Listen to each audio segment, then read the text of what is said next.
Lord, welcome to follow me ఏసుని వెంబడించు. పిల్లలు బాగున్నారా నాన్న? నేను కూడా బాగున్నాను. ఫీలింగ్ మచ్ బెటర్ రా. Thank you for your prayers. Okay పిల్లలు, మరి ఈ రోజు సండే స్కూల్ని చక్కగా వచ్చిన ప్రేయర్ చేసుకొని స్టార్ట్ చేసుకుందాం రా.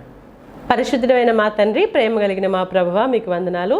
ఈరోజు మరలా తిరిగి సండే స్కూల్లో క్షేమంగా మేము ఉండడానికి మీరు సహాయం చేశారు, మంచి రికవరీ ఇచ్చారు. థ్యాంక్ యూ యేసయ్య. మరి ఈరోజు సండే స్కూల్ అంతట్లో కూడా మీరు మాకు తోడుగా ఉండండి, మాతో మాట్లాడండి. మేము నేర్చుకోవాల్సిన మంచి లెసన్స్ నేర్చుకోవడానికి సహాయం చేయమని యేసయ్య నామములో ప్రార్థిస్తున్నాం పరమ తండ్రి, ఆమేన్. ఒక పిల్లలు ప్రేయర్ చేసుకున్నాం కదా, మరి ఈరోజు మీకోసం ఒక మంచి పాట చక్కగా యాక్షన్ చేస్తూ పాడండి.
ఎస్ పిల్లలు, యుద్ధం అంటే ఎంతమందికి తెలుసు మీకు చెప్పండి? వార్. మీకు తెలుసా పిల్లలు యుద్ధం అంటే? చెప్పండి, మీకు తెలిసిన కొన్ని యుద్ధాలు చెప్పండి. First world war, second world war, ఇంకా ఈ మధ్యనే రీసెంట్గా మనం చాలా న్యూస్లో వింటూ వచ్చాం కదా, రష్యా ఉక్రెయిన్ వార్ కదా పిల్లలు. అలాగే మనకి బైబిల్లో కూడా ఒక ఫేమస్ యుద్ధం ఉంది కదా, ఇప్పుడు యాక్షన్ సాంగ్లో మనం పాడుకుందాం అదే కదా. ఎస్, దావీదు గొల్యాతుకు మధ్య జరిగిన యుద్ధం. కాదు, దేవుని ప్రజలకు దేవుని శత్రువులకి మధ్యలో జరిగిన యుద్ధం కదా నాన్న. సో దాంట్లో లీడ్ తీసుకొని విన్నర్గా నిలిచింది ఎవరు పిల్లలు? డేవిడ్ కదా. చిన్నవాడైన దావీదు దేవుని సహాయంతో ఆ యుద్ధాన్ని అలా ఇలా గెలిచాడా. సూపర్ హీరోని చేసేసింది ఆ యుద్ధమే కదా నాన్న. ఎస్, యుద్ధం అనేది శత్రువులను నాశనం చేసేది, మనలో ఉన్న హీరోని బయటకు చూపించేది కదా పిల్లలు. అయితే పిల్లలు, ఈరోజు నేను మీకు ఇంకొక యుద్ధం కూడా చెప్పాలనుకుంటున్నాను రా. చాలా చాలా ఇంట్రెస్టింగ్గా ఉంటుంది తెలుసా. ఆ యుద్ధం వింటుంటే అలా వింటూనే ఉంటారు మీరు, కావాలంటే చూడండి. సరే, మరి లెసన్లోనికి వెళ్ళబోయే ముందు ఒక చిన్న స్కిట్ చూసేద్దాం రా. అసలు నా లైఫ్ ఏంటో నాకే అర్థం కావట్లేదు. అంత బోర్ లైఫ్ అయిపోయింది. అసలు ఏంటి, నేను ఏం చేయలేకపోతున్నాను, అసలు నా వల్ల ఏం అవ్వట్లేదు, ఏం చేద్దామన్నా పాసిబుల్ అవ్వట్లేదు. ఏంటి ఇలా అయిపోతుంది నా లైఫ్ అసలు.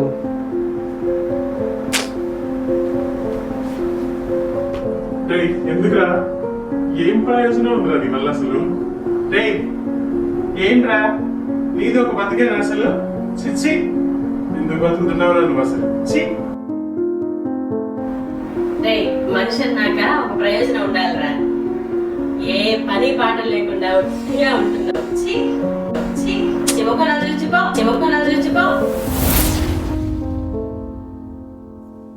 ఇంతే, ఇక నేనేం చేయలేను, ఇక ఇంతే అయిపోతుంది నా లైఫ్. ఒక వేస్ట్ ఫెలో లాగా అందరూ తిడుతున్నారు. ఇంతే, నా లైఫ్ అంతా ఇంత అయిపోతుంది.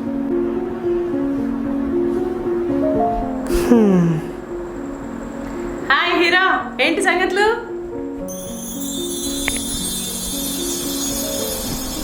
ఏంటి విన్ని అటు ఇటు చూస్తున్నావేంటి?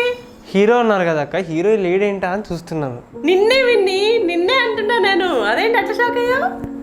నన్ను హీరో అన్నారా? అవును విన్ని, నేను హీరోలాగా ఉండడం ఏంటి అక్క బాబు? మళ్ళీ ఉన్నావు. నేను హీరోనా?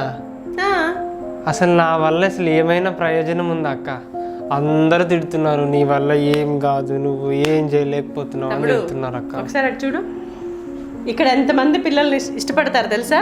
పిల్లలు చెప్పండి రా, విన్ననే హీరోనా జీరోనా చెప్పండి. పిల్లలందరూ చెప్తున్నారు హీరో. అలా మాట్లాడుతున్నావు ఏంటి విన్ని? దేవుడు మనకి ఒక స్పెషల్ టాలెంట్స్ ఇచ్చాడు, అది మనం ఐడెంటిఫై చేసుకుంటే దేవుడు మనల్ని హీరోస్గా చేస్తాడు. ఎప్పుడు నేను ఎందుకు పనికిరాను, నేను వేస్ట్ అని చెప్పేసి అనుకోవద్దు. చూసావా మా పిల్లలందరూ చెప్తున్నారా లేదా? అవునవునక్క. నీకు బోల్డ్ మంది ఫ్యాన్స్ ఉన్నారు విన్ని, యు ఆర్ హీరో. ఓకేనా? ఎప్పుడు అలా ముడుచుకొని కూర్చో మాకు. దేవుని దగ్గరకు వచ్చి అడిగితే దేవుడు నిన్ను చక్కగా హీరోగా చేస్తారు. సరేనా? సరే అక్క. ఓకే, కమాన్ హీరో, కమాన్ చీరా. సరే అక్క. చూసారా పిల్లలు, ఎప్పుడు అందరూ తనని వేస్ట్ ఫెలో, నువ్వు ఎందుకు పనికిరావు అని ఎప్పుడు డిస్కరేజ్ చేస్తూ ఉంటే పాపం విన్ని అన్న చాలా డల్గా ఉంటూ ఉన్నాడు. కానీ ఓన్లీ వన్ ఎంకరేజింగ్ వర్డ్ తనని ఫస్ట్ సర్ప్రైజ్కి గురి చేసింది. నేనా అనేటట్టుగా చేసింది. కానీ తర్వాత అది అతనికి ఎంత సెల్ఫ్ కాన్ఫిడెన్స్ ఇచ్చింది కదా నాన్న.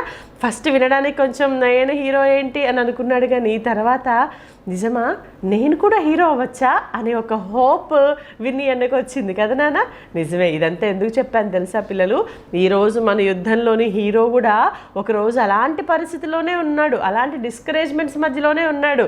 కానీ ఒకే ఒక్క మాట తనని లైఫ్లో హీరోని చేసేసింది అనమాట. అబ్బా ఇంకెంతసేపు ఊరిస్తావక్క, త్వరగా చెప్పాక హీరో ఎవరు అనుకుంటున్నారా పిల్లలు? ఎస్, ఆయన నిజంగానే హీరో. ఆయన మన విశ్వాస వీరుల్లో, హీరోస్ ఆఫ్ ఫెయిత్లోని వన్ ఆఫ్ ద హీరోస్ గిద్యోను. వావ్, కొత్త స్టోరీ వినబోతున్నాం పిల్లలు ఈరోజు మనం. సో హెబ్రీ పత్రిక 11వ అధ్యాయంలో ఏమని రాయబడిందో చూసి ఆ తర్వాత బయోడేటా డీటెయిల్స్ అన్నిటి చూద్దాం. ఓకేనా? రండి, హెబ్రీ పత్రిక 11వ అధ్యాయం. ఫస్ట్ ఎవరు తీస్తారు గిద్యోను గురించి? వర్స్ ఎక్కడుంది, ఎవరు చెప్తారా ఫస్ట్? కామెంట్స్. ఎస్, 32వ వచనంలో ఉంటుంది. హెబ్రీ పత్రిక 11వ అధ్యాయం 32వ వచనంలో ఉన్న భాగాన్ని చదువుకుందాం. ఇకను ఏమి చెప్పుదును, గిద్యోను, బారాకు, సంసోను, యెఫ్తా, దావీదు, సమూయేలను వారిని గూర్చియు ప్రవక్తలను గూర్చియు వివరించుటకు సమయము చాలదు. వారు విశ్వాసము ద్వారా రాజ్యములను జయించిరి, నీతి కార్యములను జరిగించిరి, వాగ్దానములను పొందిరి, సింహముల నోళ్లను మూసిరి, అగ్నిబలమును చల్లార్చిరి, ఖడ్గదారను తప్పించుకొనిరి, బలహీనులుగా ఉండి బలపరచబడిరి, యుద్ధములో పరాక్రమశాలులైరి, అన్యుల సేనలను పారదోలిరి. సో అందులో మొదటి పేరు గిద్యోను అని రాయడం మనం చూసాం. ఆ గిద్యోను గారి లైఫ్లో ఎలాంటి విశ్వాస కార్యాలు జరిగాయి, ఆయన ఫెయిత్ హీరోగా ఎలా మారాడు అనేది ఈరోజు మనం చూసుకుందాం. ఓకేనా పిల్లలు? అయితే దానికంటే ముందుగా గిద్యోను బయోడేటా చూద్దాం. గిద్యోను అనే పేరుకు అర్థం గొప్ప యోధుడు.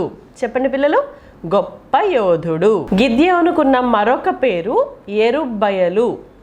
ఎరుబ్బయలు అంటే వాదించువాడు, బయలుతో వాదించువాడు అని బైబిల్లో నెక్స్ట్ ఆ భాగంలో ఉంటుందన్నమాట. తల్లిదండ్రులు, తల్లి పేరు రాయబడలేదు, తండ్రి పేరు యోవాషు. రాజైన యోవాషు కాదు, ఓకేనా? నార్మల్గా యోవాషు ఆయన పేరు. వృత్తి, ఏం చేసేవాడు గిద్యోను అని అంటే ఒక నార్మల్ మ్యాన్గానే ఉన్నవాడు. దేవుని చేత న్యాయాధిపతిగా అంటే ఇశ్రాయేలులకు జడ్జిగా తర్వాత కాలంలో తను ఉన్నాడనమాట. ఓకేనా? పిల్లలు అబీమెలెకు, యోతాము. గిద్యోనుకు 2 పిల్లలు, అబీమెలెకు, యోతాము అనే 2 పిల్లలు ఉన్నారు. ఆయన గురించిన భాగం బైబిల్లో ఎక్కడ ఉంది? స్క్రిప్చురల్ రిఫరెన్స్ న్యాయాధిపతుల గ్రంథం 6 నుంచి 8 అధ్యాయాల వరకు, జడ్జెస్ చాప్టర్ 6 to చాప్టర్ 8 మనం గిడియన్ గురించి చూసుకోవచ్చు.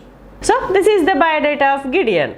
ఓకే పిల్లలు, మీలో ఎంతమందికి తెలుసురా గిద్యోను గురించిన భాగం బైబిల్లోంచి? మీకు ఎంతమందికి తెలుసా పిల్లలు? మీకు భలే ఇంట్రెస్టింగ్గా ఉంటుందిరా, జాగ్రత్తగా వినండి సరేనా? ఇశ్రాయేలీలు దేవుని పిల్లలు కదా నాన్న. సో ఆ ఇశ్రాయేలీలు చక్కగా దేవుని పిల్లలుగా ఉన్న రోజులు బాగుంటున్నారు.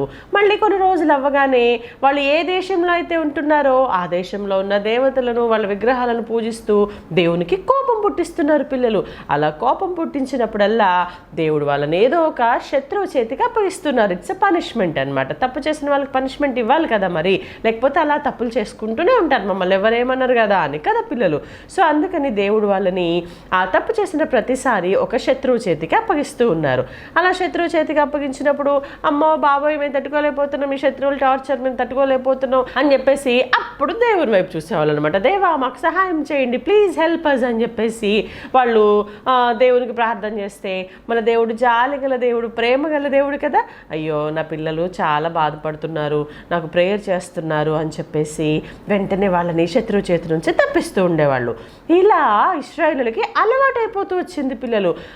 మంచిగా ఉన్నప్పుడేమో వాళ్ళు ఇష్టం వచ్చినట్టుగా ఉండడం, దేవుడు వాళ్ళని శత్రువు చేతికి అప్పగించిన తర్వాత వాళ్ళు బాధ అనుభవిస్తున్నప్పుడు అప్పుడు దేవుని దగ్గరకు వచ్చి ప్రార్థన చేయటం. పిల్లలు ఇశ్రాయేలీలేనా? మనం కూడా అంతే చేస్తుంటాం కదా. అంతా బాగున్నప్పుడు, అన్నీ బాగున్నప్పుడు అసలు దేవునితో మాట్లాడతామా పిల్లలు? మనం యేసేతో మాట్లాడుకుంటామా? మనకి ఏమైనా కాలు నొప్పో, తల నొప్పో, జ్వరం వస్తేనో, ఏదైనా సిక్నెస్ వస్తేనే దేవునితో మాట్లాడతాం. అవేవి రాలేదనుకో అసలు దేవునితో మనకి పనే ఉండదు కదరా. అవును కదా పిల్లలు, గుర్తుపెట్టుకోండి. అందుకని కూడా కొన్నిసార్లు దేవుడు మన లైఫ్లో హార్డ్ టైమ్స్ని, కొన్ని సిక్నెస్ని అలో చేస్తాడు. ఎందుకు అంటే కనీసం అప్పుడైనా నా వైపు చూస్తారేమో అని. అంతే తప్ప దేవుడు మనకి కీడు చేయాలని ఎంత మాత్రం కాదు, మనకి ఆయన ఎప్పుడు హామ్ చేయరనమాట. ఓకేనా పిల్లలు? సో అలా ఒకసారి కూడా ఏమైందంటే పిల్లలు, వీళ్ళు అమ్మోనీయుల దేశంలో ఉంటూ వచ్చారు ఇశ్రాయేలీలు. అలా అమ్మోనీయుల దేశంలో ఉంటూ వాళ్ళ సిస్టమ్స్కి, వాళ్ళ కస్టమ్స్కి, వాళ్ళ దేవతలను ఆరాధించడానికి అలవాటు పడిపోయారు అనమాట. ఎంత చెప్పినా, దేవుడు ఎంతమందిని పంపించినా వాళ్ళు వినేవాళ్ళు కాదు, వాళ్ళు ఇష్టం వచ్చినట్లుగా ఉంటూ ఉన్నారా. అప్పుడు దేవునికి మళ్ళీ కోపం వచ్చి ఈసారి చాలా స్ట్రాంగ్ ఎనిమీస్కి, చాలా బలవంతులైన శత్రువుల చేతికి ఇశ్రాయేలుని అప్పగించారు. వాళ్ళు ఎవరు అంటే మిద్యానీయులు. చెప్పండి నాతో పాటు, వాళ్ళ పేరేంటి? మిద్యానీయులు, మిడియనైట్స్ అంటారు. ఓకేనా పిల్లలు? వాళ్ళు చాలా చాలా బలవంతులు పిల్లలు. అంతేకాదు వాళ్ళు ఇశ్రాయేలుని ఆక్యుపై చేసుకోవడానికి వచ్చినప్పుడు, వాళ్ళు ఆ లోయలో దిగి వస్తున్నప్పుడు ఎంతమంది ఉన్నారంటే తెలుసా పిల్లలు? చాలామంది సైనికులు, చాలామంది ఉన్నారు మిద్యానీయులు.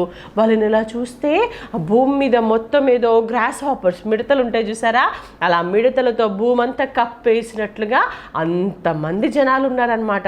అంతేకాదు పిల్లలు, వాళ్ళ దగ్గర చాలా యానిమల్స్ కూడా ఉండేవన్నమాట. ఫర్ ఎగ్జాంపుల్ వాళ్ళ దగ్గర క్యామెల్స్ ఉండేవంటారా, క్యామెల్స్ ఒంటెలు కదా. సో ఆ క్యామెల్స్ ఎన్ని ఉన్నాయంటే తెలుసా పిల్లలు? ఇంకా నయం లెక్క పెట్టడం కూడానా, ఎన్ని ఒంటెలు ఉన్నాయని బైబిల్లో రాసింది తెలుసా పిల్లలు? అలా భూమి మీద ఒంటెలన్నీ కూర్చొని ఉంటాయంట. సముద్ర తీరంలో ఇసుక రేణువులు ఎన్ని ఉన్నాయో అన్ని ఒంటెలు ఉన్నాయి వాళ్ళకి. సముద్ర తీరంలో ఇసుక రేణువులా? ఓరి నాయనోయ్. ఒరే, బీచ్లో ఎప్పుడైనా ఒడ్డులో ఆ ఇసుక దగ్గర ఆడుకున్నారా మీరు? సీషోర్లో ఆడుకున్నారా? ఆడుకున్నప్పుడు ఎంత ఇసుక ఉంటుంది పిల్లలు? చాలా చాలా ఉంటుంది ఇసుక కదా, శాండ్. దాని ఇలా మనం ఇట్లా పిడికిలతో తీసుకుని ఇలా పడితేనే బోలెడన్ని శాండ్ పార్టికల్స్ ఉంటాయి కదా. సో అలా లెక్క పెట్టలేనన్ని ఒంటెలు ఉన్నాయంట్రా. చూసారా పిల్లలు?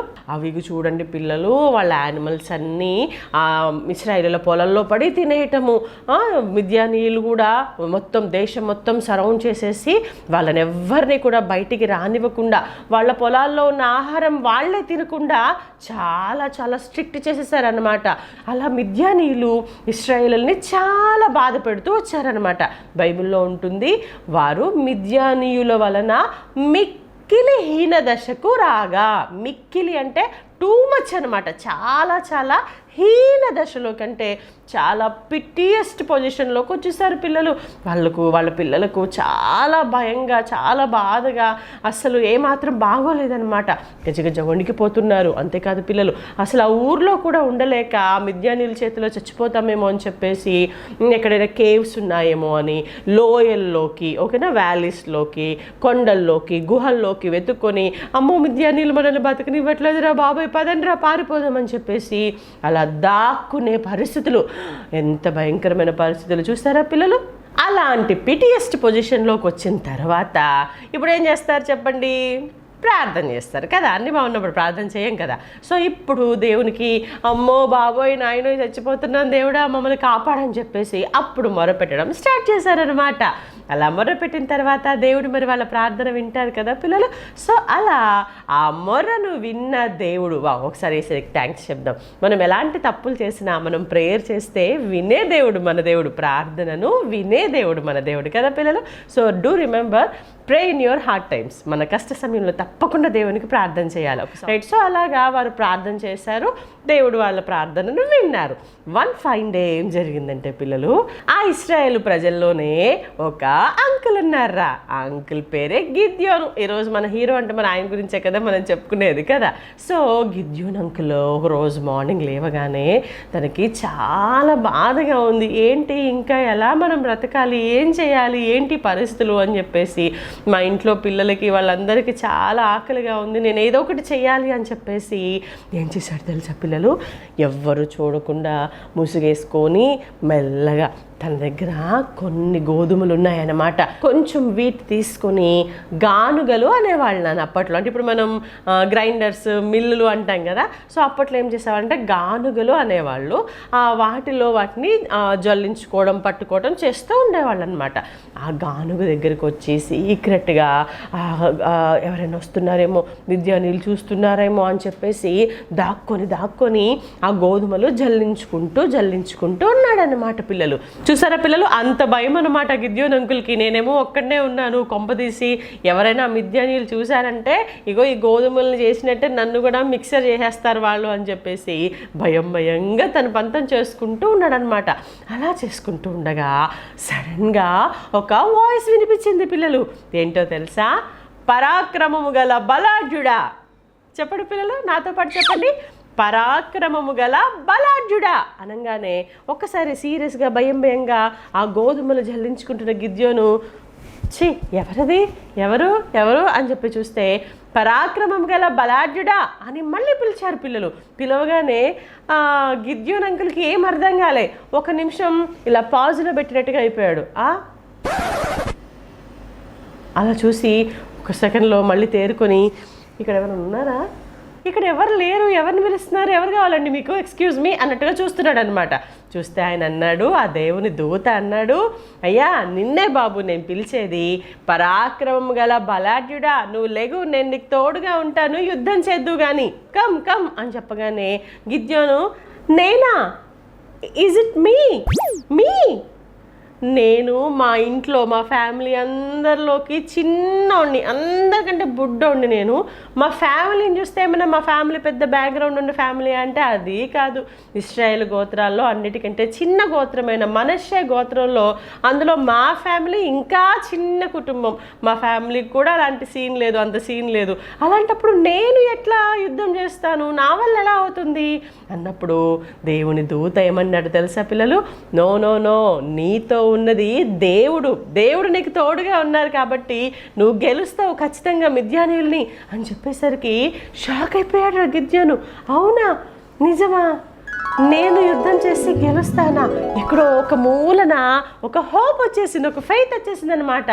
ఆయన మాటలు వింటుంటే నిజంగానే నమ్మాలనిపిస్తుంది, నేను కూడా యుద్ధంలో గెలవగలను అనే ఒక ధైర్యం, ఒక కాన్ఫిడెన్స్ వస్తుంది అని చెప్పేసి, just wait please don't mind, ఏమనుకోకండి, నాకెందుకు నా మీద అంత నమ్మకం లేదు, నేను నిజంగా యుద్ధం చేస్తాను గెలుస్తాను అనడానికి నాకు ఏదైనా ఒక చిన్న ఎగ్జాంపుల్, ఒక చిన్న రుజువు ఏదైనా చూపించండి ప్లీజ్ అని చెప్పేసి, నేనే కాదు నన్ను చూసిన వాళ్ళు కూడా నమ్మాలి అంటే నిజంగా మీరే నన్ను పంపిస్తున్నారనడానికి ఒక చిన్న ఎగ్జాంపుల్ ఏదైనా చూపించండి ప్లీజ్ అని చెప్పేసి ఆ దేవుని దూతను అక్కడే కూర్చోబెట్టి గబగబా పరిగెత్తి చకచక రొట్టెలు చేసుకొని ఒక మేక పిల్లని వధించి కర్రీ చేసుకొని, మటన్ కర్రీ చేసుకొని వచ్చి గబగబా ఆ దేవుని దూత దగ్గరికి తీసుకొచ్చి పెడతారా.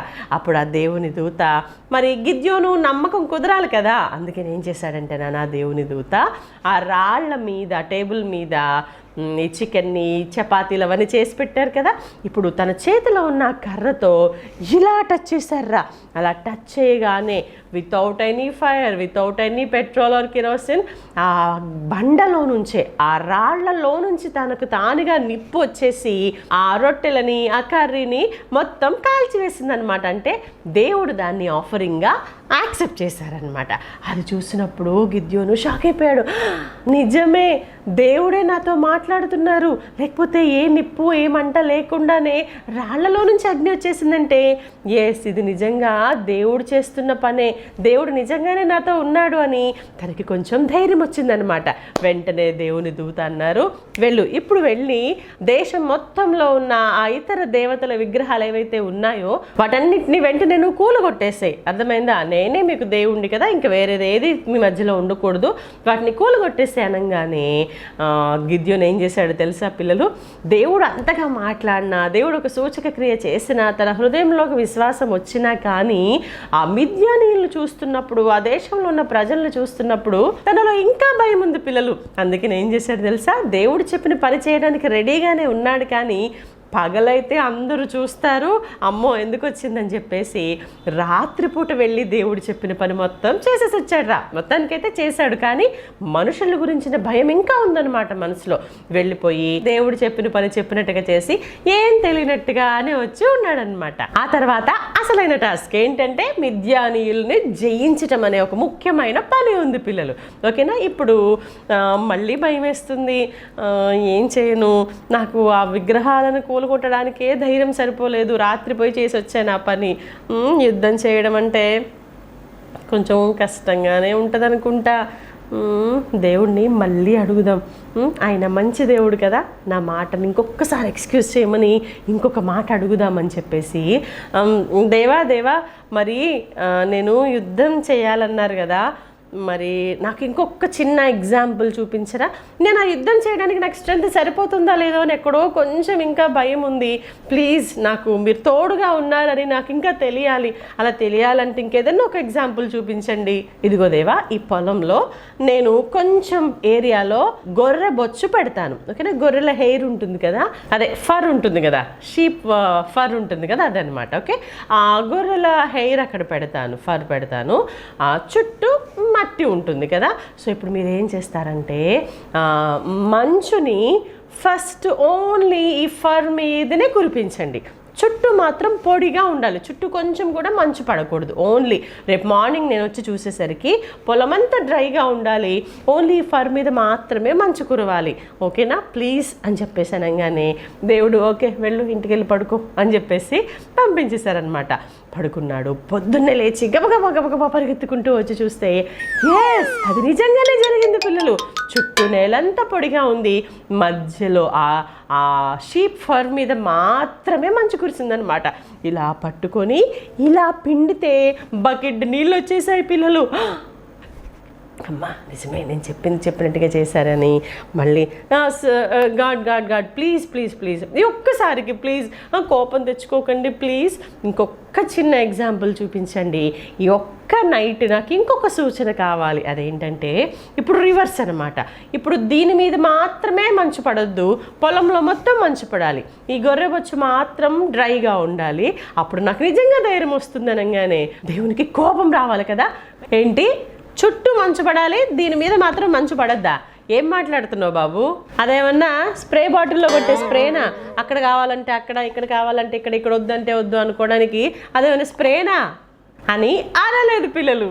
ఫుల్ ఏంటి, నీకు ఇంకా అర్థం కావట్లేదా? మొన్న ఒక సూచక్రియ చేశానా, ఈరోజు చేశానా, నువ్వు ఇంకా నమ్మవా? నీతో మాట్లాడేది దేవుడైనప్పుడు ఇంకా కూడా నీకు నమ్మకం రాదా? పో, నేను వాడుకొని పో అని చెప్పేసి ఇరిటేట్ అవ్వలేదు పిల్లలు. ఎందుకంటే దేవుని పర్సనాలిటీ మనలాంటి పర్సనాలిటీ కాదు పిల్లలు. ఆయనకి మనలాగా త్వరగా కోపం రావడం, ఇరిటేట్ అవ్వడం అట్లాంటివేవి ఉండవన్నమాట.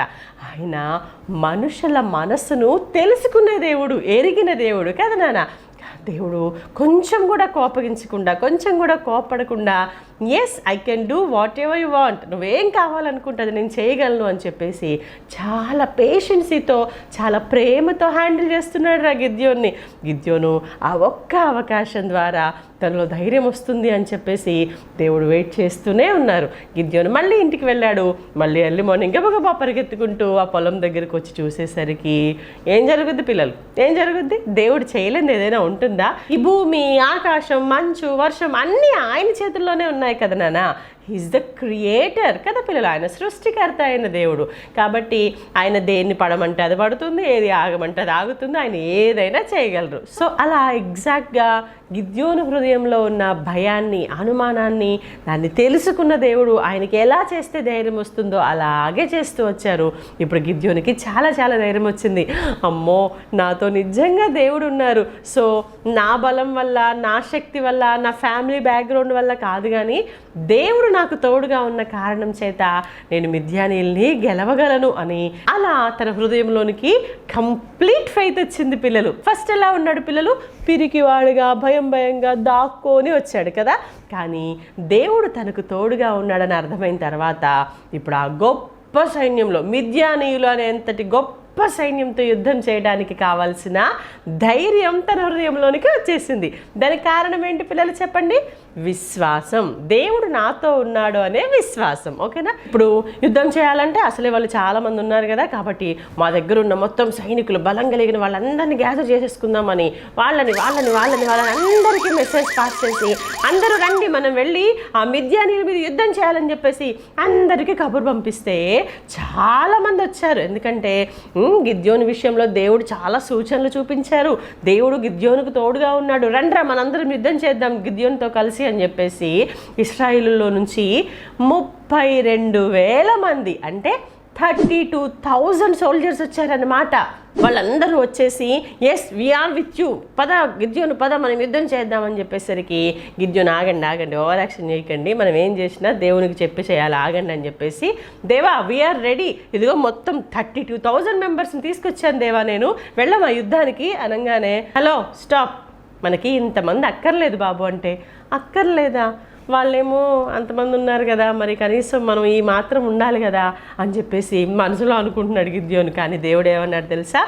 గిద్యోను నీకు ఇంతమందితో పని లేదు, ఇంతమంది వెళ్ళి యుద్ధం చేస్తే మేమందరం కలిసి ఇంతమంది వెళ్ళి యుద్ధం చేశాం కాబట్టి గెలిచాము అని అనుకుంటారు ఇశ్రాయేలీలు. కాబట్టి ఇంతమందితో నాకు అవసరం లేదు, కానీ నువ్వేం చేస్తావంటే ఇదిగో ఎవరికైతే భయం వేస్తుందో వాళ్ళందరినీ ఇంటికి వెళ్ళిపోమని చెప్పు అని చెప్పారా. చెప్పగానే గిద్యోనుకు పూర్తిగా పిక్చర్ అంతా అర్థమైపోయింది అనమాట. దేవుడు ఏం చెప్తే అది చేయాలి, లేకపోతే నా పర్సనల్గా చేసేంత ధైర్యం కానీ శక్తి కానీ బలం కానీ నాకు లేదు, ఎక్స్ట్రా లేకుండా దేవుడు ఏం చెప్తే అది చేయాలని డిసైడ్ అయిపోయాడు గిద్యోను. ఓకేనా?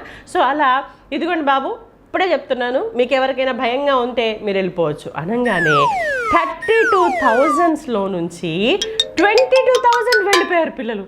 చూసారా?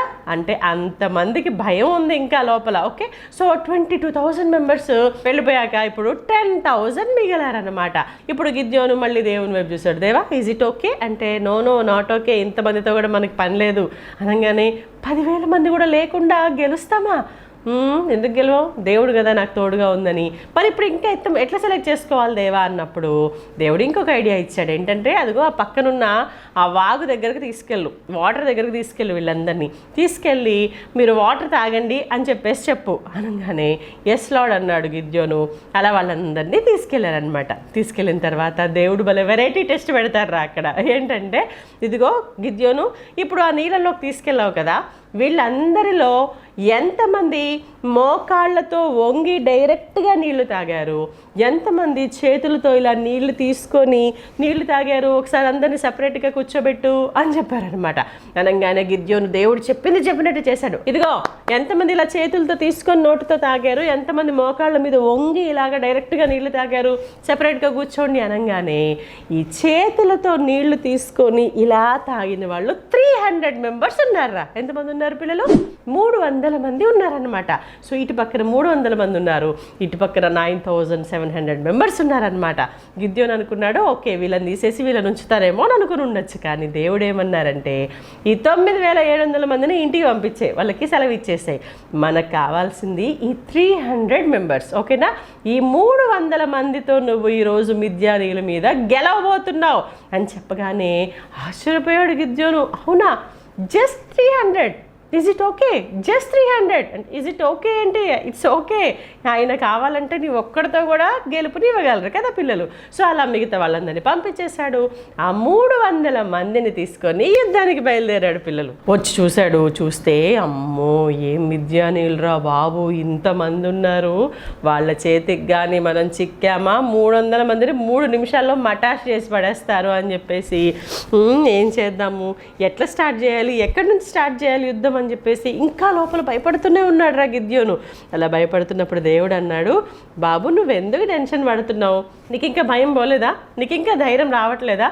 నువ్వు ఒక్కసారి యుద్ధం కాకుండా కొద్ది మందిని తీసుకొని, ఒక 2-3 తీసుకొని ఒకసారి మిద్యానీయుల మధ్యలోకి వెళ్ళి వాళ్ళు ఏం మాట్లాడుకుంటున్నారో వినిరా వెళ్ళు కావాలంటే అని చెప్పేసరికి సరే అని చెప్పేసి గిద్యోను ఇంకొక 2 పట్టుకొని సీక్రెట్గా వాళ్ళ మధ్యలోకి వెళ్ళి అసలు వాళ్ళు ఎలాంటి పొజిషన్లో ఉన్నారు, వాళ్ళు ఏం మాట్లాడుకుంటున్నారు, వాళ్ళ ఫీలింగ్ ఏంటి అసలు అని చెప్పేసి విందామని చెప్పేసి వెళ్ళి చూస్తే అక్కడ నిజంగానే 2 మనుషులు మాట్లాడుకుంటూ ఉన్నారా, మాట్లాడుకుంటూ ఉన్నారనమాట.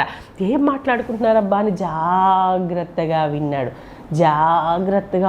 గిద్యోను. వాళ్ళు ఏం మాట్లాడుకుంటున్నారు తెలుసా? ఒరేయ్ ఇదిగో నాకు రాత్రి ఒక కల వచ్చిందిరా బాబు, వెరైటీ కళ, అదేం కలో నాకు అర్థం కావట్లేదురా బాబు అస్సలు అంటే, ఏంటి చెప్పు అని ఇంకొకడు అన్నాడు ఇదిగో ఒక పెద్ద రొట్టెరా బాబు, ఎంత పెద్ద రొట్టె అంటే అది దొర్లుకుంటూ వచ్చి మన టెంట్స్ మీద పడితే మనందరం చచ్చిపోయాంరా అని చెప్పేసి అనగానే ఆ పక్కనే ఉన్న సైనికుడు, అవునా ఒరేయ్ ఆ పెద్ద రొట్టె ఇంకెవరో కాదురా, ఆ ఇశ్రాయేలీయులకి ఇప్పుడు ఒక లీడర్ వచ్చాడు కదా గిద్యోను, ఆ గిద్యోనే ఆ పెద్ద రొట్టె, ఆయనే వచ్చి మనల్ని చంపేస్తాడు అనుకుంటారా, నాకెందుకో ఖచ్చితంగా అదే జరుగుద్దేమో అనిపిస్తుంది అని వాళ్ళిద్దరు గుసగుస మాట్లాడుకుంటుంటే ఇదంతా ఎవరు విన్నారు పిల్లలు? గిద్యోను. ఇదేంటి దేవుడు చెప్పినట్టుగానే వీళ్ళు భయపడుతున్నారేంటి అని చెప్పేసి, ఎస్ ఇవాళ ఏదేమైనా సరే విజయం మనదే, పదండి వెళ్దామని చెప్పేసి అక్కడ నుంచి చాలా ధైర్యంగా చాలా హ్యాపీగా అక్కడ నుంచి తన ప్రజల దగ్గరికి వెళ్ళాడనమాట. ఇదిగో మీరందరూ రెడీగా ఉండండి, ఈరోజు ఖచ్చితంగా మనం గెలవబోతున్నాం, ఆల్రెడీ శత్రువుల్లో మనల్ని గురించిన భయం స్టార్ట్ అయిపోయింది కాబట్టి దేవుడు చెప్పినట్టుగా మనం ఇప్పుడు చేయాలి. నెంబర్ 1 ఏంటి అంటే ఇదిగో ఒక చేత్తో బూర పట్టుకోవాలి. ఓకేనా? బూరలు ఉంటాయి కదా పిల్లలు, ఊ అని బూరలు ఊదుతారు. యుద్ధానికి వెళ్ళేటప్పుడు వాళ్ళందరినీ గ్యాదర్ చేసుకోవడానికి బూరలు ఊదుతారు. ఓకేనా? సో ఒక చేత్తో బూర పట్టుకోండి, ఇంకో చేత్తో ఏం చేస్తారంటే ఒక చిన్న కుండ ఇస్తాం మీకు. ఓకేనా? ఒక కుండ తీసుకోండి, ఆ కుండ లోపల ఒక వెలుగుతున్న కాగడాని అంటే దివిటి అంటారు చూస్తారా పిల్లలు, ఒక స్టిక్ ఉంటుంది, ఆ స్టిక్ చివరిలో క్లాత్కి ఫైర్ ఉంటుంది కదా. సో ఒక కుండ, ఆ కుండలో మీరు ఒక దివిటిని పెట్టుకొని మీరు ఎడమ చేత్తో పట్టుకోండి, కుడి చేత్తో బూరను పట్టుకోండి. ఓకేనా? నేను చెప్పినప్పుడు 1 2 3 స్టార్ట్ అనగానే గట్టిగా బూరలు ఊదుకుంటూ మీరు ఆ కుండను పగలగొట్టేసి ఆ దివిటిని చేత్తో పట్టుకోవాలి. ఓకేనా? This is our action plan, మర్చిపోకండి. నేను మొదటిగా బూర ఊదుతాను, 3 గ్రూపులుగా విడిపోదాం మనం. ఓకేనా? 300 మెంబర్స్ ఉన్నాం కదా. ఓకే, 100 100 100 3 గ్రూప్స్గా మనం డివైడ్ అయిపోయి నేను చెప్పినప్పుడు, నేను మొదట బూర ఊదినప్పుడు మిగతా వాళ్ళందరూ కూడా ఒకే సమయంలో బూరలు ఊదాలి. ఓకేనా? ఒక్కొక్కలను ఒక్కొక్క చోట పెడతాను, నా బూర సౌండ్ వినగానే మీరు కూడా బూరలు ఊదుతూ కుండను పగలగొట్టి ఆ కాగడాన్ని, ఆ దివిటిని, ఆ లైట్ని ఇలా చేతిలో పట్టుకోవాలి. ఓకేనా? జాగ్రత్తగా ఉండండి, ఎవ్వరూ లేట్ చేయకూడదు, ఇదంతా ఒకేసారి జరగాలి అని చెప్పి ఆర్డర్ చేశాను నాన్న. ఎస్ గిడియన్, మేమందరం అలాగే చేస్తాం, we're ready, we're very alert అని చెప్పేసి వాళ్ళందరూ రెడీగా ఉన్నారు పిల్లలు. అలా గిద్యోను అందరికీ చెప్పాడు, తను ఎక్కడికైతే వెళ్ళాలో, ఏది అనువైన ప్లేసో చూసుకొని ఒక్కసారి ఊ అని చెప్పేసి బూరను ఊదాడురా. అదిగో గిద్యోను బూర ఊదాడు, రండి మనందరం కూడా బూర ఊదుదామని చెప్పేసి అక్కడ ఉన్న ఆ 300 మెంబర్స్ కూడా ఒకేసారి గట్టి గట్టిగా బూరనూదారు, ఆ కుండని పగలగొట్టారు, ఆ లైట్ని ఇలా చేత్తో పట్టుకున్నారా.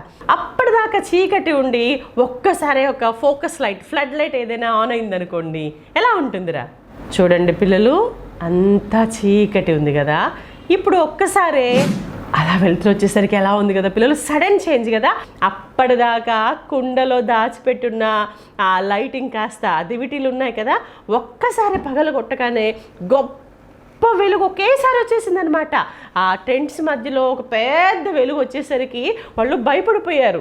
ఆ బూరలు ఊదుకుంటూ ఆ దివిటీలు చేతులు పట్టుకొని యెహోవాకు జయం, గిద్యోనుకు జయం, యెహోవా ఖడ్గం, గిద్యోను ఖడ్గం, యెహోవాకు జయం, గిద్యోనుకు జయం అని గట్టిగా అరుస్తుంటే ఇక చూడండి పిల్లలు, ఆ శత్రువులు గుండెల్లో రైళ్లు పరిగెడుతున్నాయి అనమాట. అమ్మో, అంటే ఆ ఇశ్రాయేలీయులు వచ్చేసారా, యుద్ధం చేసేసారా, గెలిచేసారా అని చెప్పి వాళ్ళకి అసలు ఏం చేస్తున్నారో ఏమవుతుందో ఏం అర్థం కావట్లేదు అనమాట. ఒక్కసారి అటు నుంచి ఇటు వాళ్ళు ఇటు ఉరుకుతున్నారు, వీళ్ళు అటు ఉరుకుతున్నారు. ఇప్పుడు ఏం చేద్దాం రా, ఏంట్రా అని వాళ్ళకే పెద్ద కన్ఫ్యూజన్ వచ్చేసిందిరా. అలా ఎవరు శత్రువులు ఎవరు ఫ్రెండ్స్ అర్థం కాక వాళ్ళలో వాళ్ళే పొడుచుకొని చచ్చిపోయారనమాట ఆ రోజు. సో అలా ఒక పిరికివాడైన, ఒక భయస్థుడైన గిద్యోను ఓవర్ నైట్లో ఒక సూపర్ స్టార్గా ఆ రోజు అవ్వడానికి కారణం ఏంటి పిల్లలు? వాళ్ళందరి మధ్యలో ఒక సూపర్ హీరో అవ్వడానికి కారణం ఏంటి పిల్లలు? దేవుని మాటను నమ్మి, దేవుని మాట మీద విశ్వాసం ఉంచి, దేవుడు చెప్పింది చెప్పినట్టుగా చేయటం కదరా. అయితే ఇంత జరిగిన తర్వాత గిద్యోను, నేను సూపర్ హీరోని, నేను సూపర్ స్టార్ని అని చెప్పేసి గర్వం రాలేదు పిల్లలు గిద్యోనికి. అప్పుడు వాళ్ళందరూ ఏమన్నారు తెలుసా? గిద్యోను, నువ్వే మాకు లీడర్గా ఉండు, నువ్వే మాకు రాజుగా ఉండు అని చెప్పేసి అన్నప్పుడు, నేను రాజు కాదు, దేవుడే మనకి రాజు. నేను కానీ నా పిల్లలు కానీ మీకు రాజుగా ఉండడానికి మేము సరిపోం, మాకంత అర్హత లేనే లేదు, మేము చాలా చాలా నార్మల్ పీపుల్, మనలో ఈ కార్యం చేసింది దేవుడు అని చెప్పేసి దేవుణ్ణి మహింపరిచాడు. కానీ నేనే స్టార్ని, నేనే కింగ్ని, నేను మామూలు మనిషిని కాదని బిల్డప్లు ఇవ్వలేదు పిల్లలు గిద్యోను. చూసారా, దట్ ఈస్ గిద్యోన్. అందుకనే ఈరోజు మన ముందు విశ్వాస వీరుడిగా, ఫెయిత్ హీరోగా ఉన్నారు గిద్యోను. చూసారా పిల్లలు, ఎంత మంచి క్వాలిటీస్ ఉన్నాయో. అసలు ఎంత పిరికివాడు, ఎలాంటి వాడు. ఒక హీరో అయినప్పుడు ఆ హీరోడమ్ని, ఆ స్టార్డమ్ని తాను క్రియేట్ చేసుకోవాలనుకోలేదు, కానీ దేవుణ్ణి మహింపరిచిన వాడిగా, ఒబీడియంట్గా ఉండగలిగాడు గిద్యోను. అయితే ఈ మంచి లెసన్లో నుంచి మనం ఏం నేర్చుకుందాం చెప్పండి? బాగుంది, యుద్ధం చేశాడు, హీరో అయిపోయాడు, ఒక నార్మల్ మ్యాన్, ఒక కామన్ మ్యాన్ ఒక్కసారి సెలబ్రిటీ అయిపోయాడు. అయితే మనకేంటి పిల్లలు, మనం ఏం నేర్చుకుందాం ఈ లెసన్లో చెప్పండి రా.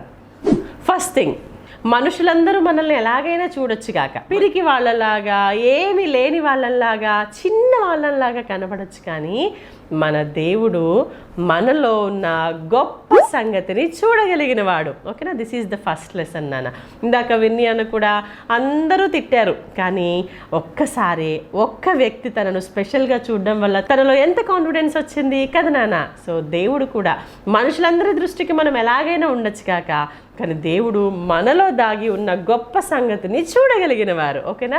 కాబట్టి submit your self to God. ఓకేనా పిల్లలు? మనుషులనే మాటలు పట్టించుకోకండి. నీకు తెలివి లేదురా, నువ్వు వేస్ట్ ఫెలోవరా, నువ్వు దద్దమ్మవరా, నువ్వు ఎందుకు పనికి రావరా, ఒక్క పని కూడా సరిగా చెయ్యవరా అని ఎవరైనా అంటున్నా కానీ మీరు డిసప్పాయింట్ అవ్వకండి పిల్లలు. మనుషులు డిసప్పాయింట్ చేస్తారు, కానీ దేవుడైతే మనల్ని అపాయింట్ చేస్తారు తన పిల్లలుగా, తన కోసమైన హీరోస్గా మనల్ని ఆయన అపాయింట్ చేసుకోగలరు. ఓకేనా? లెసన్ 2 ఏంటి అంటే, దేవుడు ఎందుకు గిద్యోనునే సెలెక్ట్ చేసుకున్నాడో తెలుసా పిల్లలు? పిరికివాడే, చేతగాకుండా దాక్కుని ఉన్నవాడే, కానీ ఎందుకు గిద్యోన్ని సెలెక్ట్ చేసుకున్నారు అంటే, ఆ భయం ఒక్కటి పోగొడితే చాలు, గిద్యోను నేను చెప్పింది చెప్పినట్టుగా చేస్తాడు అనే విషయం దేవునికి తెలుసు. నాకైతే ఏమి రాదు, నా దగ్గర అయితే ఏం లేదు దేవా, అన్నీ నువ్వే అని ఎవరైతే అనగలుగుతారో వాళ్ళని దేవుడు సెలెక్ట్ చేసుకుంటారు. అంటే దేవునికి కావాల్సింది మన అబిలిటీ కాదు, మన సామర్థ్యం, మన స్ట్రెంగ్త్ కాదనమాట. God doesn't wants our abilities, just he needs our availability. మనకి ఏ ఎబిలిటీ లేకపోవచ్చు, కానీ just be available to God నాన్న. దేవునికి మనం అవైలబుల్గా ఉంటే చాలు. మీరు చెప్పింది అయితే నేను చేస్తాను ప్రవ్వా, నా వల్ల అయితే కాదు, కానీ మీరు చేపిస్తే మాత్రం నేను ఏదైనా చేస్తాను అనే ఆ అవైలబిలిటీ దేవుడు మన నుంచి కోరుకుంటున్నాడు. గిద్యోను అదే చేసింది. నాకైతే ఏ ఎబిలిటీస్ లేవు, కానీ మీకోసం అయితే నేను పని చేస్తాను, మీకోసం నేను ఏదైనా చేస్తాను అని ఎవరైతే ఆయనకి అవైలబుల్గా ఉంటారో వాళ్ళని హీరోస్గా గా మార్చగలిగిన దేవుడు మన దేవుడు. ఓకేనా. థర్డ్ పాయింట్ ఏంటంటే నాన్న, గిద్యోను ఆ రోజు ఆ ప్రజలందరికీ విజయాన్ని తెచ్చిన వీరుడుగా ఉన్నాడు. అలా గిద్యోను వాళ్ళకు లీడర్గా ఉన్న 40 years ఇశ్రాయేలు చాలా పీస్ఫుల్గా ఉన్నారు. ఏ శత్రువు, ఏ ఎనిమి కూడా వాళ్ళ మీదకి రాలేదు. చాలా హ్యాపీగా లైఫ్ లీడ్ చేశాడు. దేవునికి లోబడుతూ దేవుడు చెప్పిన మాట చెప్పినట్టుగా వింటూ విశ్వాసంతో తన లైఫ్ని కంటిన్యూ చేశాడు. అంటే విశ్వాసంతో నడిచిన జీవితం గిద్యోనుది. ఓకేనా. మొదటిగా బలహీనుడే, వీక్ పర్సనే, కానీ దేవుని ద్వారా స్ట్రెంగ్త్ తెచ్చుకున్నాడు. ఆ తర్వాత సెకండ్ థింగ్ ఏంటంటే దేవునికి అవైలబుల్గా ఉన్నాడు. తన ఎబిలిటీస్ని కాదు కానీ దేవునికి అవైలబుల్గా ఉంటే చాలు అనే విషయాన్ని నమ్మాడు. ఆ తర్వాత జయం పొందుకున్నాక గర్వంతో ప్రవర్తించలేదు, కానీ ఆ ఫెయిత్లో కంటిన్యూ అయ్యాడనమాట. విశ్వాసంతో నడిచిన జీవితానికి గిద్యోను లైఫ్ ఒక మంచి గుర్తుగా ఉందన్నమాట. పిల్లలు, మీకు ఇంకో మంచి విషయం చెప్పనా? దేవుని పని ఈ భూమి మీద ఎవరు చేయాలో తెలుసా? God's method is man. ఈ భూమి మీద దేవుని కోసం గొప్ప కార్యాలు ఎలా జరుగుతాయి? నీ ద్వారా, నా ద్వారా, మన ద్వారానే. సో నేను గాడ్ మెథడ్ అయి ఉండాలి అని మనం ఆశపడదాం. ఒకరోజు పరలోకంలో కూడా ఈ భూమిని రక్షించడానికి ఎవరు వెళ్తారు అన్నప్పుడు యేసయ్య నేను వెళ్తాను డాడీ అని చెప్పేసి ఆ పరలోకపు తండ్రి చేత భూమి మీదకి పంపించబడ్డారు. ఈ భూమి మీదకి వచ్చి ఆయన ఎవ్వరూ చేయలేని ఆ గొప్ప శిలువ కార్యాన్ని సిలువలో జరిగించి మనందరినీ విమోచించారు. చూసారా పిల్లలు? ఐఆమ్ అవైలబుల్ అని చెప్పి జీససే ఈ భూమి మీదకి వచ్చి మన కోసం అంత గొప్ప కార్యం చేశారు. మరి మీరందరూ అవైలబుల్గా ఉండడానికి ఇష్టమేనా? Rise your hands. ఎంతమంది దేవునికి అవైలబుల్గా ఉంటాను అని చెప్పగలరా? నేను అవైలబుల్గా ఉంటానని నేను చెప్పగలను. పిల్లలు మీరందరూ చెప్తారా? మీరు అవైలబుల్గా ఉంటే దేవుడు మిమ్మల్ని కూడా గిద్యోనులాగా వాడుకుంటారు. కాబట్టి ఈరోజే దేవుని సన్నిధికి వచ్చి ప్రార్థన చేద్దాం. పిల్లలు, దేవా మమ్మల్ని పాపం నుంచి, మరణం నుంచి విడిపించారు, మీ పిల్లలుగా చేసుకున్నారు.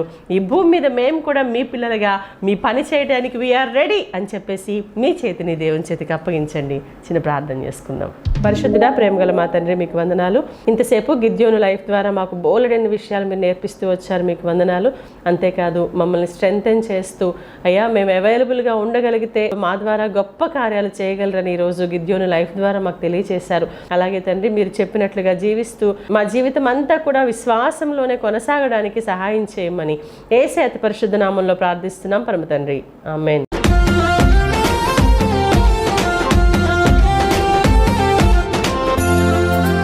ఓకే పిల్లలు, మరి ఈ రోజు కంటత వాక్యం చూద్దాం నాన్న. ఫిలిప్పీలకు రాసిన పత్రిక 4వ అధ్యాయం 13వ వచనం చదువుకుందాం. ఫిలిప్పీన్స్ చాప్టర్ 4 verse 13 చదువుదాం. నన్ను బలపరచువాని అందే నేను సమస్తమును చేయగలను. Very simple. ఆల్రెడీ మీకు కొద్దిమందికి వచ్చి కూడా కదా నాన్న. రైట్. నన్ను బలపరచువాని అందే నేను సమస్తమును చేయగలను. I can do all things through Christ who strengthens me. Philippines 4:13. అవును కదా పిల్లలు?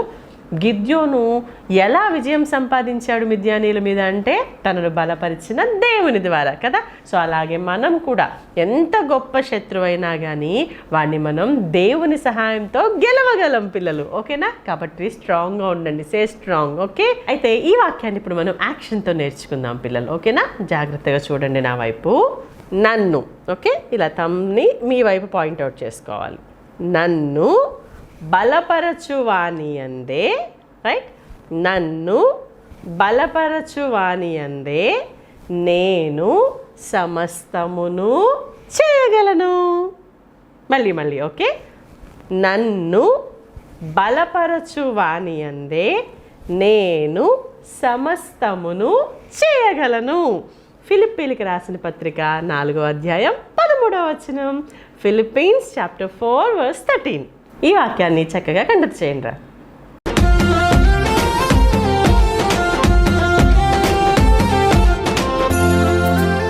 Welcome to quiz time. Okay పిల్లలు, ఈరోజు నేను చెప్పిన లెసన్లో నుంచి 3 questions అడగడానికి నేను రెడీగా ఉన్నాను. రాసి పంపించడానికి మీరు రెడీగా ఉన్నారా? Okay, take your questions. Question number 1, Gideon biodata రాయండి. ఓకేనా? గిద్యోను అనే పేరుకి అర్థం ఏంటి, వాళ్ళ ఫ్యామిలీ ఏంటి, ఇవన్నీ కూడా. ఓకే, గిద్యోను బయోడేటా రాయండి. క్వశ్చన్ నెంబర్ 2, దేవుడు ఇశ్రాయేలీలను మిద్యానీయుల చేతికి ఎన్ని సంవత్సరాలు అప్పగించారు?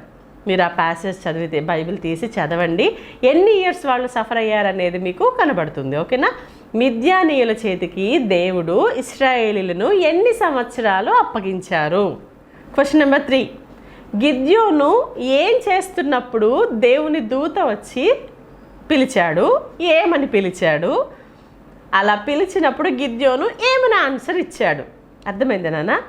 ఏ పని చేస్తుండగా దేవుని దూత వచ్చి గిద్యోనుని పిలిచాడు, ఏమని పిలిచాడు, అలా పిలిచినప్పుడు గిద్యోను రెస్పాన్స్ ఏంటి, గిద్యోను ఏమని అన్నాడు దేవుని దూతతో? ఓకేనా? రైట్. 4th question. అదేంటక్క 3 కాదు అనుకుంటున్నారా? లేదు, ఇవాళ కొంచెం ఎక్కువ క్వశ్చన్లు అడుగుదాం అనుకున్నాను, ఎందుకంటే పెద్ద లెసన్ చెప్పాను కదా, అందుకే ఎక్కువ క్వశ్చన్లు అడుగుతాను. క్వశ్చన్ నెంబర్ 4, గిద్యోను ఎంతమందితో ఆ రోజు యుద్ధాన్ని గెలిచాడు? సరే ఇలా రాసుకోండి, ఎంతమందిని గ్యాదర్ చేశాడు, ఫైనల్గా ఎంతమందితో యుద్ధాన్ని గెలిచాడు? ఓకేనా? Question number 4. క్వశ్చన్ నెంబర్ 5, గిద్యోను యుద్ధం ఎలా చేశాడు? వెపన్స్ పట్టుకొని వెళ్ళాడు కదా, కొన్ని వెపన్స్ నేను చెప్పాను కదా, గిద్యోను వాడిన వెపన్స్ ఏమని చెప్పాను నేను, అది రాయండి. ఓకేనా? గిద్యోను అతని టీం అందరూ యుద్ధంలో ఎలా గెలిచారు, ఏం చేసి గెలిచారు వాళ్ళు? ఓకేనా? వాళ్ళు తీసుకెళ్ళిన ఐటమ్స్ ఏంటి అవి రాయండి. ఓకే, జాగ్రత్తగా గుర్తుపెట్టుకుందాం. క్వశ్చన్ నెంబర్ 1, గిద్యోను బయోడేటా రాయండి. క్వశ్చన్ నెంబర్ 2, దేవుడు ఇశ్రాయేలీయులను మిద్యానీయులకు ఎన్ని సంవత్సరాలు అప్పగించారు, ఎన్ని ఇయర్స్ వాళ్ళు సఫర్ అయ్యారు? క్వశ్చన్ నెంబర్ 3, గిద్యోను ఏ పని చేస్తున్నప్పుడు దేవుని దూత వచ్చి పిలిచాడు, ఏమని పిలిచాడు, దానికి గిద్యోను ఏమని ఆన్సర్ ఇచ్చాడు? నెంబర్ 4, గిద్యోను ఎంతమందిని పిలుచుకున్నాడు, ఫైనల్గా ఎంతమందితో యుద్ధం చేశాడు? క్వశ్చన్ నెంబర్ 5, ఆ యుద్ధంలో గిద్యోను అతని టీం వాడిన సాధనాలు ఏంటి, వెపన్స్ ఏంటి, వేటితో వాళ్ళు యుద్ధానికి వెళ్ళారు? ఈ 5 ప్రశ్నలకి సరైన సమాధానాలు రాయండిరా. ఇవి మీరు రాశారంటే గిద్యోను లైఫ్ అంతా చక్కగా మీకు ఈజీగా అర్థమైపోయినట్టే. ఓకేనా? ఈ 5 క్వశ్చన్స్కి ఆన్సర్ రాసి మీ ఆన్సర్స్తో పాటు మీ పేరు, మీ ఫోటో, మీ చర్చ్ పేరు, మీ కంప్లీట్ అడ్రస్ని నాకు వాట్సాప్ చేయండి. మీరు వాట్సాప్ చేయవలసిన నెంబర్ 9177259209. ఓకే పిల్లలు, పోయిన వారం నేను చిన్ని షీప్ యాక్టివిటీ ఇచ్చాను కదా, నేను ఇచ్చిన యాక్టివిటీని చాలా చక్కగా చేసి చక్కగా పంపించాను నాన్న. మరి అలా పంపించిన వాళ్ళలో జల్దీ ఫైవ్లో ఉందెవరో, ఫైనల్ విన్నర్గా నిలిచిందెవరో ఇప్పుడు చూద్దాం. ముందుగా జల్దీ five. First Varsha and Joshua from Hyderabad. Second Annie Akshara from Chilakaluripet. Third Alan Suhas from Bhadrachalam. Fourth Jeevan Prakash from Jujjuvaram. Blessy from Tenali. Fifth Aksa and Joy from Mahabubabad. Congratulations జల్దీ ఫైవ్. వెరీ గుడ్ నానా, వెరీ గుడ్. అలాగే నేను ఇచ్చిన యాక్టివిటీని చాలా చక్కగా ప్రజెంట్ చేసి ఫైనల్ విన్నర్గా నిలిచింది ఎవరు అంటే, the final winner of our episode 121 activity is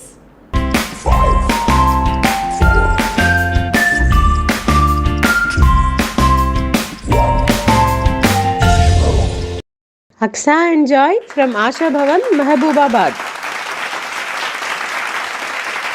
Congratulations, dear winner. Very good, Nana. Very good. May God bless you. మీ గిఫ్ట్ని మేము కొరియర్లో పంపించడం జరుగుతుంది. ఓకే పిల్లలు, మరి ఈరోజు సండే స్కూల్ని బాగా ఎంజాయ్ చేశారు కదా నాన్న.